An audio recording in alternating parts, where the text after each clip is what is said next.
Apa nilai integriti parti yang Dr. Muhammad Hatta Ramli dalam kemungkinan 10 orang yang tak yang Terima kasih kepada Tuan Speaker kerana membenarkan saya untuk serta dalam perbahasan ini. Sebelum saya mulakan perbahasan ini, izinkan saya membangkitkan isu ini. Saya dah melihat kepada Kertas Biru ini, walaupun negara kita nampaknya cuba nak memperkasakan bahasa Melayu, apabila menteri berucap di luar negara dalam bahasa Melayu, Perdana Menteri baru-baru ini seperti Mat Kilau berucap di PBB dalam bahasa Melayu, tapi kita punya undang-undang ni masih lagi dua bahasa Inggeris. Apa jadi ni? Di manakah kerajaan letakkan peranan bahasa Melayu apabila kedua undang-undang ni bersih Melayu dan bersih Inggeris, dua bahasa Inggeris. So satu yang agak mengelirukan. Patutnya satu bersih dalam bahasa Melayu, memang bahasa Melayu lah. Tapi bersih bahasa Melayu pun bahasa Inggeris, bersih Inggeris satu bahasa Inggeris lah. Itu yang pertamanya. Jadi yang keduanya, saya lihat perkataan stalking di sini. Tuan Speaker, saya memang bersetuju dengan pindaan ini, tidak ada masalah. Cumanya saya ingin mengatakan bahawa saya mencadangkan, ini saya punya pandangan, dalam undang-undang ni Tuan Speaker ada dua elemen. Satu dipanggil mens rea, mental element, satu lagi dipanggil actus reus, iaitu perbuatan jenayah itu sendiri. Sekali lalu bila kita lihat perundangan ini, Seksyen 507, oleh kerana perkataan intending, or cause or knowing or to know the act, maknanya kes ini melibatkan adanya unsur niat. Dalam undang-undang, untuk makluman Tuan Speaker, certain kesalahan sepatutnya kita jadikan sebagai kesalahan strict liability, iaitu kesalahan yang lebih mudah untuk dibuktikan kerana tidak perlu membuktikan niat. So dalam kes ini, berdasarkan pengalaman saya sebagai peguam, bila ada perkataan intending dan sebagainya, ia akan mengakibatkan kadang-kadang kes mungkin banyak dilepaskan kerana kegagalan pihak pendakwa meletakkan perkataan itu dalam kertas pertuduhan. Sebab Tuan Speaker, kita ni patut Tuan Speaker, bila kita bercakap undang-undang ni, jangan masa kita menang saja kita rasa undang-undang ni bagus. Tapi bila kita kalah, tak boleh terima. Seperti pernah berlaku lah, tahulah Tuan Speaker. Jadi saya rasa undang-undang ini Tuan Speaker, kalau kita nak memastikan, memang undang-undang ni Tuan Speaker, hakim di mahkamah ni dia memutuskan keputusan berdasarkan undang-undang. Tidak timbul hakim ini, bagi saya lah, bias dan sebagainya. So, baru-baru ini saya dapati ada kekeliruan. Sebagai contoh, apabila seorang hakim di Mahkamah Persekutuan menolak permohonan untuk kemukakan bukti baru atas alasan adanya 4 syarat yang perlu dipatuhi. Tetapi ada seorang pemimpin daripada UMNO kata, ini maknanya kita menolak atas alasan teknikal. Saya tak faham, dia faham tak faham alasan teknikal tidak. Alasan teknikal itu Speaker, kalau contohnya kita ada kesalahan koma dan sebagainya, itu alasan teknikal. Yang kita boleh tolak dikata dalam bahasa Inggeris in limine, kita boleh tolak begitu saja. Tapi dalam kes yang melibatkan yang bermak pekan, 4 syarat itu tidak dipenuhi, dan 4 syarat itu mesti dipatuhi secara kumulatif, secara 4-4, bukan satu saja.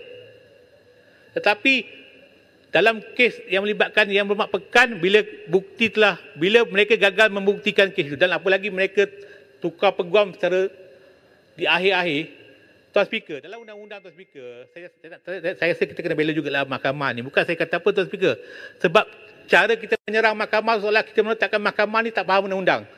Seolah-olah UMNO saja faham undang-undang. Sebagai contoh Tuan Speaker, mereka kata, kenapakah tak benarkan bukti baru? Bukan tak benarkan, tapi ada syarat. Macam kita main bola Tuan Speaker, kalau kita main bola, kalau kita kalah perlawanan dalam bola itu, kita boleh bantah pada FIFA, tapi mesti ikut syarat. FIFA kata 4 syarat mesti ikut. Tapi mereka tak ikut syarat itu. Tapi mereka kata ini mahkamah tidak adil. Tapi bila mereka menang, bila Tuan Zaid Hamidi, ahli parlimen bahagian Datuk, tidak dipanggil berdiri di mahkamah di Shah Alam, terus kata mahkamah ni adil. Bila mereka kalah, mahkamah tak adil. Bila mereka kalah, mahkamah tak adil. Bila mereka bebas, ini menunjukkan mahkamah ini adalah, saya baca kenyataan daripada Zaid Hamidi di mahkamah, di luar mahkamah. Dia mengatakan ini menunjukkan kemenangan UMNO. Sejak bila pula kes dia ada kata dengan UMNO?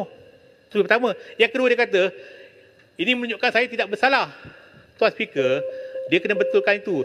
Di akhir kes pendakwa, bukan peranan mahkamah untuk menentukan kesalahan orang, tapi menentukan ada kes, ada sufficient evidence atau tidak. Bila mahkamah tidak panggil dia membela diri, bermakna tidak cukup evidence. Bila dia kata saya tak bersalah, adakah dia nak mengatakan bila dia dipanggil bela diri dalam 47 pertuduhan di Mahkamah Kuala Lumpur, bermakna dia bersalah? So kalau tak faham, diamlah, jangan cakap lah. Ini undang-undang.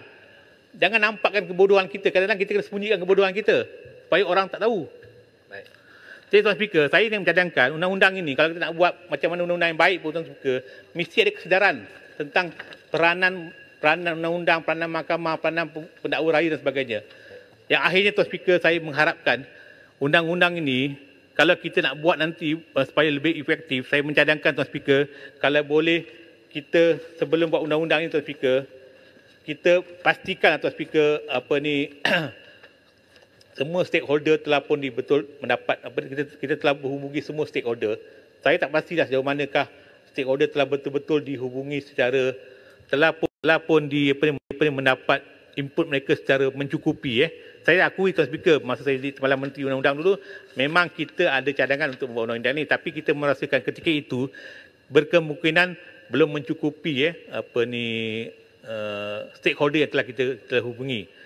Sebab Tuan Speaker, dalam kes yang melibatkan jenayah seksual ini, Tuan Speaker, selalunya dalam banyak keadaan Tuan Speaker, banyak tertuduh terlepas kerana isu technicalities. Sebagai contoh Tuan Speaker, pernah berlaku dalam Malaysia Tuan Speaker, pernah seorang yang dituduh kes rogol bawah umur, mereka walaupun ada evidence lain, tetapi kerana kesilapan tidak bawa surat beranak kerana untuk menunjukkan umur itu, akhirnya terlepas. Dari segi undang-undang Tuan Speaker, tak boleh kita salahkan kalau mereka terlepas, sebab itu undang-undang membenarkan seorang orang itu sebagai seorang peguam, kita boleh bangkitkan apa saja pembelaan within the parameters of the law. Tetapi Tuan Speaker, bila mereka terlepas kerana benda itu, mungkin orang akan salah faham, orang kata seolah-olah kita kita macam tidak keras terhadap undang-undang ini. Sebab itu saya kata, sebelum kita buat undang-undang ini, perkataan-perkataan ini, saya tak pasti, saya tanya kepada kerajaan, kenapakah kerajaan tidak menjadikan kesalahan ini sebagai kesalahan strict liability, di mana tidak perlu kita buktikan mens rea. Tetapi kita di sini kita kata intending bermakna kita perlu buktikan mens rea. Kenapa tidak jadikan kesalahan sebagai strict liability offence? Sekian, terima kasih. Terima kasih, Berhormat Sepang.